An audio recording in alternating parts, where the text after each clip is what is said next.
Pipedrive versus Mailchimp. Today we are going to talk about Pipedrive versus Mailchimp, which is better for you.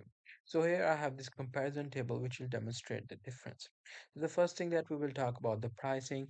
Pipedrive, starts from 14.9 per month, while if you talk about mail users, you can get for $13 per month. If you talk about the best for Pipedrive is best for 1 to 1000 plus users, sales team and small business. While if you talk about Mailchimp, it is, for 1 to 1000 user business of all sizes, which means large business can also use Mailchimp without any problem. If you talk about the recognition, the Pipedrive is Capterra shortlist for various categories, while Mailchimp also is Capterra shortlist for various categories. If we talk about features, it offers, CRM with extensive sale tools. If we talk about the Mailchimp, it is number one email marketing and automation brand.